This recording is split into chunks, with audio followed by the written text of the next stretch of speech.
pleasure to call to order the regular meeting of the Village of Cache Creek this September 2nd, 2025. We have a delegation, Catherine Prost, which I presume is you. And you presume correct. And we're apparently going to hear about concerns with road safety in the village. That's correct. It's all yours. Thank you very much. I became alarmed a few times since we've had so much traffic this summer. As we all know, there's not as much going to the States. And a lot of the people from the States are coming up here to holiday. And I found particularly this intersection is extremely dangerous. People are turning from the left-hand lane going towards Husky. They're coming from Williams Lake, trying to turn left to go up and get into Tim Hortons, and that's what they do. Instead of following up to the broken line, they turn across that line. And I've actually seen someone sideswiped, and we have someone else in the room who's also had a couple of people that have had incidents there, where the people coming from the Husky going up towards Tim Hortons, which of course has increased traffic quite a bit on that corner, there's stay in your own lane, but there's nothing to prevent the cars turning left and coming up that way to pull over except that white line, which you can see they don't do very well. I think it's a matter of panic. I need to get to Tim Hortons or the grub steak.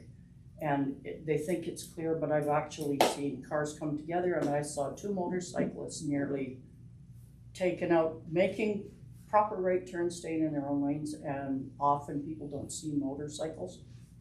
So I had made a suggestion about this specific corridor regarding flexible markers or delineators on the road. They're about 3 feet high, they're orange like a delineator, and they have white reflective. Did you? I'm gonna look them up. They're actually, I know what you mean. just look under reflective or flexible delineators, and they have all different shapes and sizes. But these ones are on springs, and they stay permanently in the pavement. They're actually not that expensive, and they stay permanently in the pavement. And if a big truck comes around and needs a bit more space, they will move with the truck. They won't break off. Well, I don't suppose it'd be good if they ran over them, but if they just bump them, they will move without actually going anywhere. They're very small, they're not this wide or anything. They're about that wide. And you've probably seen them before. Kind of like these, but not quite. That was too fast. Sorry. What was that again? Like that. No, not that. You don't want that plate. It's a metal plate that's on the bottom. Wait, stop. Okay, down one more. Down one. Sorry, scroll down one more. Come down one more. No, try going the other way. Maybe I was. Kind you mean. Yeah. They have metal on the bottom that affix them to the road. Yeah, There they are. Very similar, only they're this orange color. Yeah. But they're shorter. the orange, and they're about 3 feet tall, and they flex with the traffic so that they don't come away and you waste your money because they get dragged up the road. We've found them absolutely principal in major areas in downtown Vancouver. To introduce myself, I'm not an engineer, I'm not a road engineer, I'm a flagger of 20 years, a Tech 2 flagger, and I know what works or what has previously worked for me. And because we've been part of the community about 4 years now, I want to contribute. I want to be part of what's going on, and this is my area of expertise. So that was the one concern with this corridor. The next concern is up further, and I don't have pictures for all of this, but as you turn into Tim Hortons, there's some beautiful gardening there and a big bulb that for you would come around like this. If this is where you're coming up the road, it comes in a bulb like this and then turns in. And people who are going to Grubsteak invariably turn around this, and I know it was designed to keep big trucks out, but people who have campers and trailers, they try to make this, and they're coming into the oncoming lane right here in the left turn lane, and then they go around this corner and they end up in the oncoming lane here because they can't get around the bulb. And what the majority of them do, as you'll see if you go look at the tracks, is actually drive over the garden. And Donna Bennett, who lives up the road here, who's been here 20 years, she has actually seen, right here, there was a rock, right here. A truck came around here going to Tim Hortons, it was a semi delivering, I assume, and he pulled a rock that was sitting up here. Now, someone has since moved it to this area, but he pulled the rock all the way up the street between his wheels because he couldn't get around this bulb. So my recommendation is to remove this area here slightly, like on the edge here. You can see the tracks go here, but they don't go here. They come across about there, and then someone going into Grub State will nail it there. That's why there's no shrubbery, and go that way. But the big trucks that are going to Tim Hortons, they crawl over this in order not to hit people in that lane. It's especially if they try not to bring in 50-foot straight trucks. I talked to the people at Tim Hortons, but they bring what they bring on what they bring because they supply all the Tim Hortons and Kamloops and points east and west and north and south. So, and whatever is for them comes on whatever truck they get. They really don't have a say about what's loaded on one truck. My concern, of course, is that someone's going to get hit head on, or either that or they're going to damage city property more because maybe it's not quite properly designed. I don't know a lot about a lot of things, but I know that since Tim Hortons has come in, it's really put a lot of, I would think, strain on the current infrastructure, traffic-wise. So much more traffic coming in all directions to go to Tim Hortons, and some motorcycles, some cars, some pickup trucks, plus the deliveries for Tim Hortons. And my recommendation was to kind of try to take that bulb off enough that it's not destroying your curb, which is pretty munched right now. And all the garden, the lovely work that people do in there is being destroyed because they can't make that corner. And if pedestrians were standing too close to the edge of it, it's quite possible that they could be injured by a turning truck that doesn't see them. So that was my recommendation there. I'm so happy to see that the signs are clear, the speed signs are clear coming from Ashcroft here. When I first spoke with Carmen about it, my concern was that people couldn't see a number of the signs because they were covered by foliage, but that's since been taken care of. Yahoo, I love this town. And you can actually see the signs really well. Except for the 150-kilometer sign where the project sign is, a project completion sign is. It's blue and yellow, and it's meant to attract the eye. Unfortunately, the 50 sign is right behind it, and when you come down the hill in the right-hand lane, all you see is the 5, which could be anything. So that one, I was hoping they could slide it over a bit or something just to give it more space. But I was excited to see. I'm not excited to see that it doesn't help much. That bothers me.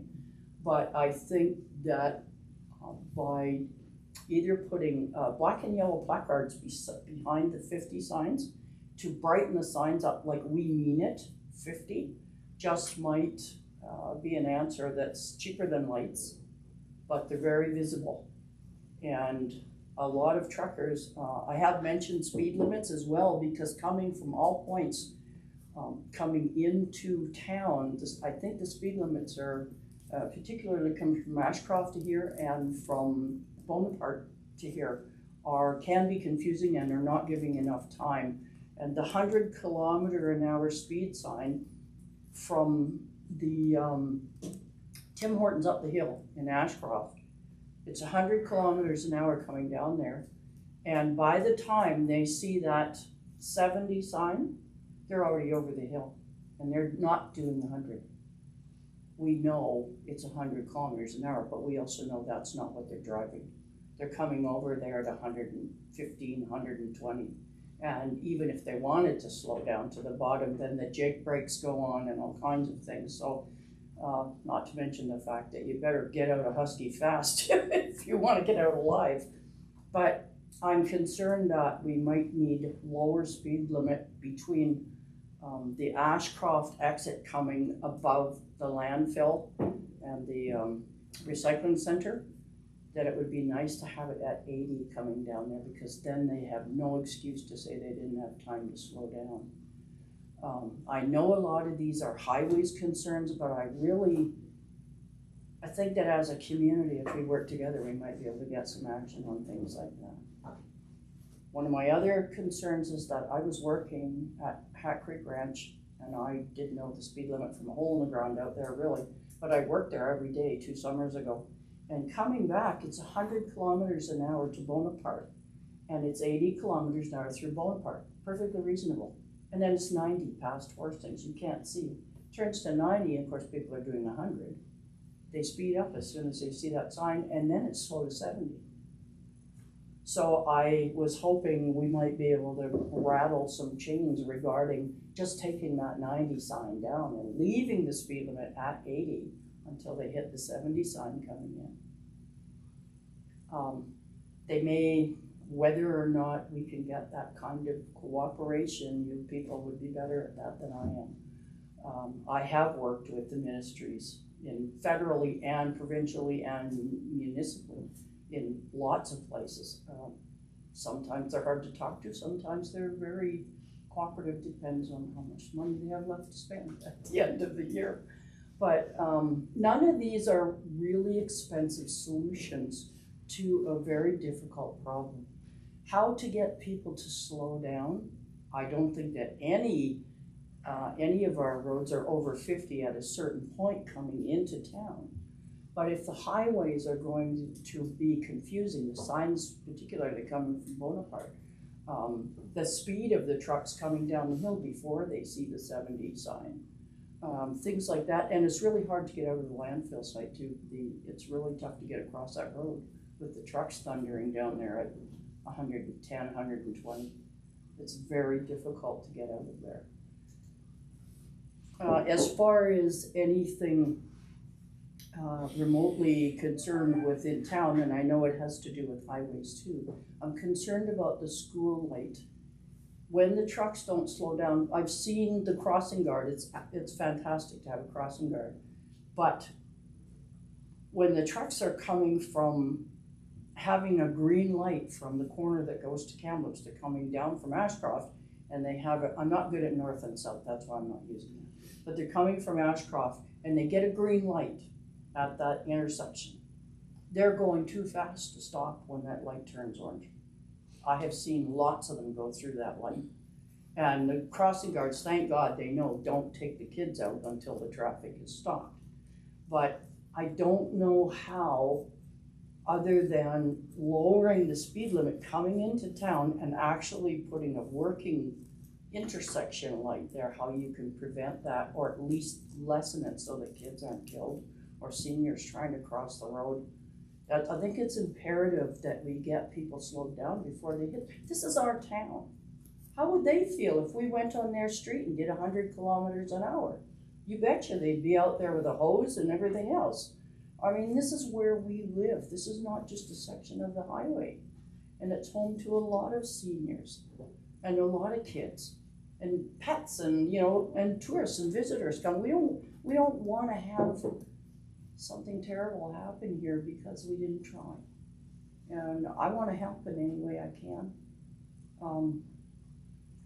I don't want to take up all your time. I know you're busy, but those are my main concerns. Now, if I've left anything out, I can certainly add it later, but I'm very concerned about that one intersection for sure, and then this one where the vehicles run over this bulb and the speed of the vehicles coming in.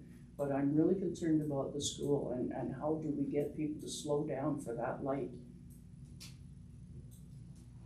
And some of the worst people, sadly, live here that are speeding and going through red lights. We got red light runners that are not ours, and probably some that are. Some people in a hurry think, oh, it's really, really late orange, but I can make it. But all we need is one person to try to go on a jump of green. I've just seen 2 people killed coming back from the coast. That's exactly what happened. One ran a late yellow and the other one jumped green and broadsided in Chilliwack. It wasn't pretty. And 2 people killed in the same car. So, you know, we don't want that kind of reputation here. To me, I would like to see this remain the enchanting little place it is, and but safe for our seniors and our kids. And those are really the biggest things that I've been able to pick out that would be beneficial for everyone. Thank you very much. Thanks for taking the time to give us this presentation. Are there any questions for Ms. Prost? I just want to say thank you for coming and doing this, speaking in town, and before the meeting I mentioned when Tom Waterland was our MLA, we had these issues even way back then. So, you know, the more input we have, there have been a lot of changes to the egresses and exits along the corridor.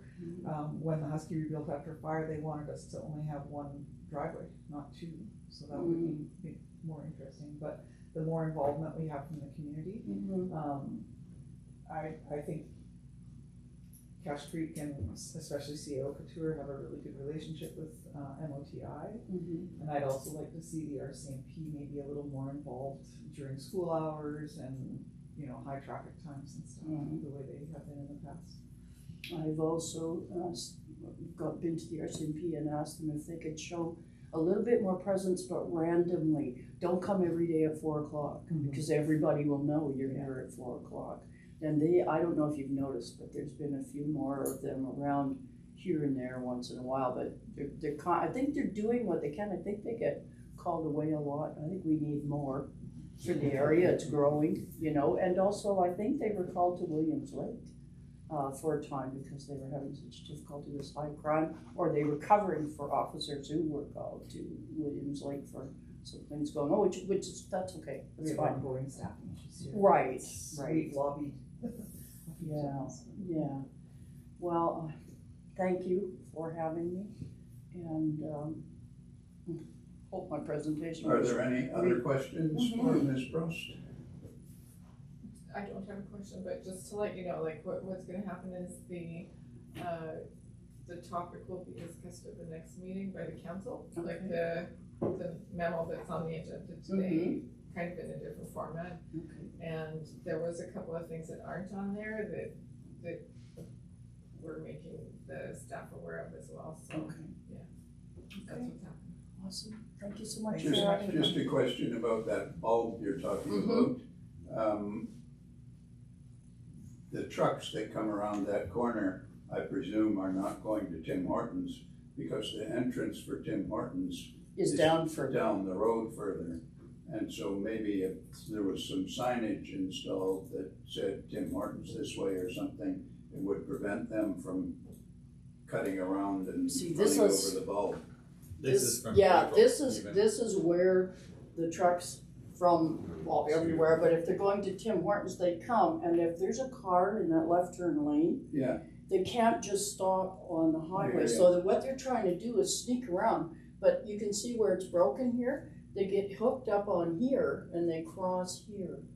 So I'm not really sure what signage could prevent that with a large truck going to unload at Tim Hortons. And it's very difficult because Tim Hortons obviously doesn't own the property the grub stake is on. And some trucks were coming in and going out by the grub stake, and nobody seems to complain. But there have been times when there's been conflict with the trucks trying to. So I think they're trying all to work together, as you know, the drivers as well as they can. Unfortunately, this town wasn't built when we had all of this coming, right? So and going at the Tim Hortons was built much later, and its location is difficult to get everything. I did have one. Well, it's not on the agenda. But there's no sidewalk for people to walk down that road. They have to, many people, I took pictures the other day, people who won't walk through that little park, and I love it, I go through there all the time, but they walk down the side of the road. And it's real, I don't know how to prevent that. Walking actually on the road, walking down, they'll cross over from Tim Hortons to the other side and walk down the side of the road instead of going through the park. Maybe they're not going to turn right at the corner, but I always think I have no idea how to prevent that. Somebody's gonna get run over, you know, basically. But I don't know if there's anything can be done about that. I thought possibly about using some of that as a sidewalk so they could walk down, because it's all road down to the light from there, really. It's all a road, paved looking roadway, but anyway, that wasn't on the agenda and I should shut up and get out of your hair. Thank you so much for having me. Thanks for coming. Thanks for your time. I appreciate it, and I'm available if any questions anytime. Thank you. Carmen has my information. Yeah. Thank you. Okay, Have a thank good you. evening. Bye. Bye-bye. On to the minutes of the August 5th regular meeting. We have a motion to adopt as circulated. So moved. Any discussion? Those in favor, opposed, carried, and the August 19th special council meeting, we have a motion to adopt as circulated. Second. Any discussion? All those in favor, opposed, carried. Is there any business arising from the delegation? Seeing none, business arising, yeah, I know Clearwater's put in a traffic circle. Maybe this is a possibility. Seems like we can't get them to do anything else. Maybe look at the traffic circle for the main intersection. I love roundabouts, but I know it's an unpopular opinion. It's to slow traffic down, Now, yeah. and that's our biggest problem, is slowing traffic down. I've had people pass me in town doing 80 kilometers an hour. You get them up on the highway, they're still doing 80 kilometers an hour. So that really bugs me. they just don't bother slowing down. Coming through town is basically what it is. I just broke that clipped one here coming out from the Oasis side. This vehicle from Alaska went through. I thought it was dead, but it swerved, went through the shell lot and back out. Huh. So something really needs to be done somehow. Thank you. Any business arising from the minutes? Seeing none, committee reports, economic development, Councillor Dubois. Nothing at this time. Budget and administrative services, I don't have anything at this time either. Although I'm working on signing those documents. Whatever it is, 50 pages or something. Something like that. Bylaw and policy review, Councillor Ranta. Just to let everyone know, we have a meeting scheduled for October 20th, for the bylaw and policy committee. Thank you. Public Works, Councillor Deaver. Nothing new this time. Thank you. Healthcare and Protective Services, Councillor Ranta. So number one is this redesign of Kamloops Cancer Care Center letter, which is on page 22. And I do know that there was some discussion with Minister Ma regarding the government intention for the center, and I thought the council should discuss that, seeing as how we're headed, some of us are headed to UBCM. The center has been downgraded, and I think Minister Ma referenced land availability as being part of the reason for the change, and I just don't think that's a very good approach. I think that, 50 years from now, the provincial government will just continue to use that excuse for healthcare services in Kamloops, and I think the government should be looking at purchasing adjacent land to the hospital, or looking at a long-term facilities plan for the hospital, rather than just kind of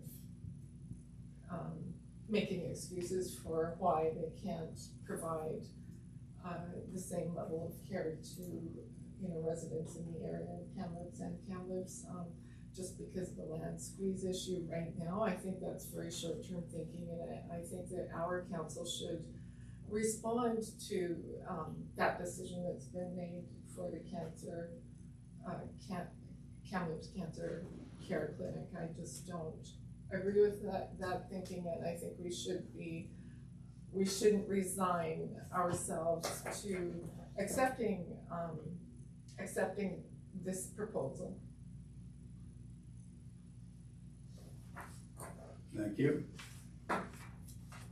I move that our council write a letter expressing our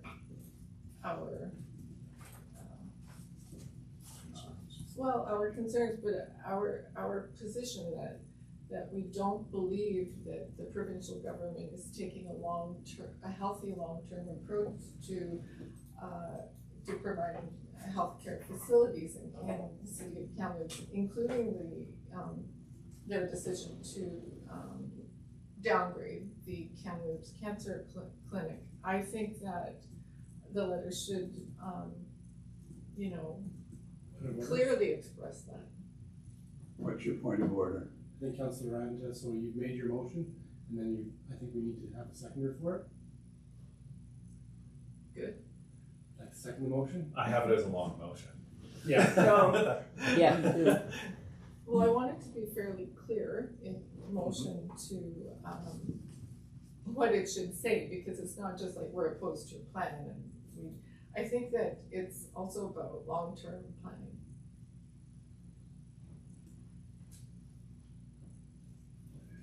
Isn't that what this letter is about? To make the government aware that or make the minister aware that we're looking for a redesign, which I presume would include the PET CT scanning, which was never contemplated in the I think it was initially and then it was removed. it was what? It was in initially and then it was removed, and it's a key diagnostic tool. The one in Kelowna was down for almost a month, and so there was no PET scans available for cancer patients anywhere in the interior. Yeah, when Minister Ma called me, she said there's little need for people to get that PET CT scan. You only go once and it's done. But having the services available in Kamloops that are designed into this facility is something that's required on a regular basis. I have a personal friend who has been waiting for one. He's wheelchair bound now, and he's 92 and he's been waiting well over a month. And that's how I know that scanner was down, because that's the reason he hasn't pulled in.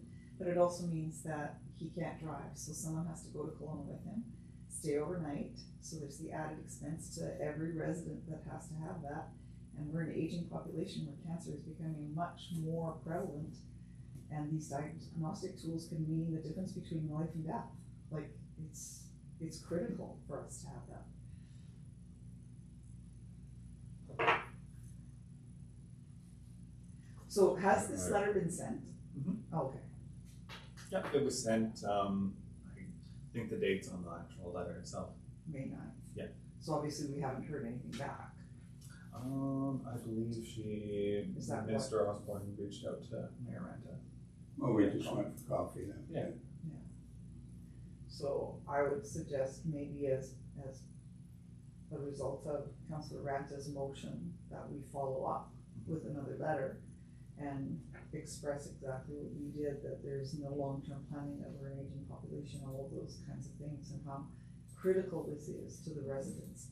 Tell that to the 92-year-old man who's been waiting. He can't begin his cancer treatment until he has that scan, because they want to confirm where the cancer is. And so he's in limbo because the one unit in the interior has been down, and without traveling to Vancouver or to Prince George, I don't even know if Prince George has one. He's just in limbo. And we all know with cancer that time is important. It's of the essence. So. I just Thank you, Councillor Ranta. thank you for the discussion. Like, I think it's very unkind of the government to expect, Cache Creek is very close to Kamloops and it's not that far to Kelowna. But if you imagine the traveling distances for people that live in the Castle or Willings Lake, ridiculous. And also, a factor that many maybe could go in the letter as well is the impact to the environment of all that travel that could be prevented by just having it closer to where the people live. So, I remember when my husband was sick, thinking, you know what, we're business people who can afford to do this, but because he had to be home for a month. But what are people that, low-income residents, what do?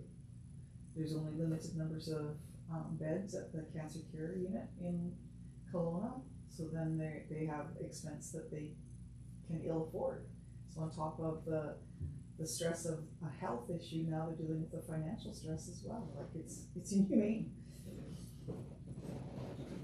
So, The other thing is, most businesses, big businesses have a backup plan. It doesn't sound like our government's even thinking that way. what was your motion again? I think Damien wrote it down. Okay, Council to write Yeah. letter to express village position regarding downgrading of the clinic. Maybe we could get a copy of the draft before it goes out. Absolutely. Absolutely. okay, any further discussion on the motion? That was seconded by Dave. All those in favor, opposed, carried, thank you. Also, it's not on the agenda, but I just wanted to let everybody know that I was at the UPCC recently, and the report is they have 4 doctors serving the UPCC in Ashcroft, and the day I was there were 3 of them working there. Wow. And those are face to face, not online. So that's a really, really great improvement, and yeah, that's something to celebrate. Thank you. On to emergency management, Councillor Peters. Not too much to report, just wishing. It's Tuesday. Ignore us. Oh, what good timing, emergency management and the Yeah. fire department. So long. Anyway, Assistant Fire Chief Alana Peters will be heading to Ontario on a week tomorrow to compete in the National Fire Fit Championships. She'll be competing both individually and on a hybrid team with a firefighter from, I think he's from Saskatchewan on the Tech 2 course. And she will be also racing, but without a chance of medals for as a hybrid team as well. So Thank you. You did mention that it was Firefit Nationals, right? Fire Fit Nationals, yes. Councillor Dubois. Yes, I'd just like to make a note that the fire department is gonna be on site at the days this weekend, or sorry, 2 weeks from now. Anybody who's interested in joining, please feel free to talk to some of the members that are gonna be there. We're always looking for new members, and it would be great if we could have some new people come in and attend. Thank you. Great Thank you. opportunity. I'm glad you guys are doing that. Parks and Recreation, Councillor Anta. No report. Thank you. Landfill Advisory Committee, I have no report. Everything's working fine. Did Russ Black get in touch with you about the possibility of having a meeting, Damien? No. Oh, okay. No. TNRD and Intergovernmental Liaison, nothing to report there. Cache Creek Community Fund, Councillor Dubois. Nothing at this time. Staff report Strategic Priorities Fund application, there's a recommendation. I would move the recommendation, both parts. So, Seconded, any discussion? Councillor Peters? Just a quick question for staff. The funding for any overrides would come from community building or? Likely, Yeah. but considering that it's a planning grant, we wouldn't anticipate any overruns because we could change scope and things like that since it's not a construction project. And I have to just say that, moving forward with asset management the way we are makes my heart big, because we know that this is a necessity. We're seeing every time something happens in town, it helps with scheduling, it helps with maintenance, it helps with long-term planning, it helps with budgeting, just so many things, it's great that we're doing it. Thank you, it sure isn't cheap, but fixing all the pipes will be more It expensive. is way more expensive, yeah. Thank you. On the motion then, any further discussion? All those in favor? Opposed? Carried. Thank you. And Interior Health Communication, UPCC information sharing. There's a recommendation with 3 alternatives. I would move the council direct staff to escalate the request for authorization to share information on UPCC services by engaging with the Ministry of Health and or other appropriate elected official representatives. Is there a seconder? Second. Discussion? All those in favor? Oh, yeah, Oh. you gotta send it to them. Just one note, since I wrote this report and gave it to council, literally this morning, I received an email from one of the contacts that I was communicating with directly at the UPCC, and they said that they have a new person directly above them, who is aware of the issue and is planning to look at the file. So, it may be worth making a recommendation, staff making the recommendation to make an amendment that if we don't see any action within a month, that we would proceed that way. I will be fine with that. I'll second the amendment.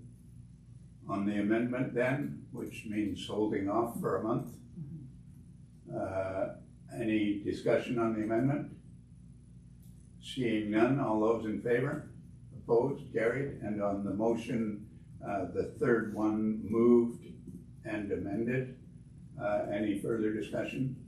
I just find it kind of unbelievable that they don't want information shared. Like, wouldn't you want the fact that you're providing this service publicized? Like, it makes no sense to me. Well, also just the example of there being 4 doctors now. Yeah.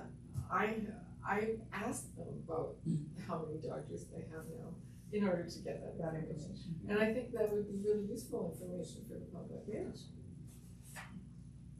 And how it works and all of those things, like some of that's not widely known, even though there is information out there. Right. But the more that we can promote that, the better it is. Any further discussion? All those in favor? Opposed? Carried. Thank you. And on to the August 2025 payments made by the village office on pages 28 and 29. There's a recommendation. So, second. Discussion? All those in favor? Opposed? Carried. Thank you. Information correspondence. There's 3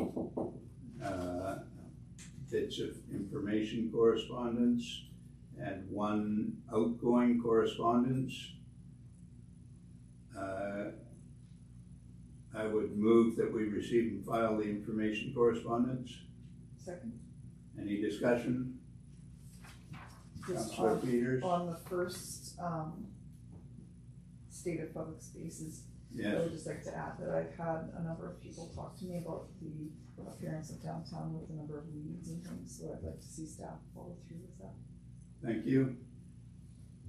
Any further discussion? All those in favor? Oh, I have Oh, further discussion. Councilor Manta? Could we please write back to the first, I think Danielle, could we please write a letter back to her saying that we received her concern? I don't know if we want to tell her, you know, what we're doing to address her concern. But it is something we've discussed for this whole term of office, and I think, you know, there are some actions that we're working towards to remediate things, so, yeah, I think we should write back. Thank you. The motion is to receive and file the information correspondence. Any further discussion? All those in favor? Opposed? Carried. If you want a letter written back, you should do that by way of a motion. I move that we respond to the there's no last name, but Danielle Wilson. Nelson. Second. Discussion? All those in favor? Opposed? Carried. Thank you. Are there any questions from the public? Yo. First, I'd like to say good luck with the grant for the integrated asset management plan. It's been years in the making, and I hope you get to follow through with it. I really do. If you need a letter of support, I'll be happy to write one for you. I have a question about the item released from the closed session of August 19th. The village is funding a delegation to meet with the Deputy Minister of Environment and Parks regarding Cache Creek landfill. So would this meeting be outside of the UBCM? Yes. How much are you estimating it's going to cost, and how many of you are going? There's the administrator and myself that are going, as far as I know, and it's probably $1,000 each. That was the latest estimate I saw. And what would be so pressing that you need to meet with them so quickly? What topic of discussion? The landfill. In what way? Is it, In any way we can think of. are you looking for more customers? Well, I did write to the Premier about that when President Trump started making all these tariffs and everything, and suggested that it might be a prudent time for regional districts that export their waste. There's 350 to 450,000 tons that go down to the United States. It might be prudent to see if those regional districts would consider made in British Columbia solution rather than spending Canadian dollars in the United States. Are they looking at changing the way the landfill operates? Not that I'm aware. I was just up there the other day on whatever they call it. Inspection? Inspection? Yeah, Okay, it's working very well. it is. Okay, maybe you'll hear a little bit more about it when you come back from your meeting. Thank you. You betcha. Any questions from the press? Nope. We have need of a closed session pursuant to section 90.1 and 90.2 of the community charter. Could I have a motion to that effect? So moved. Discussion? All those in favor? Opposed? Carried. Thank you.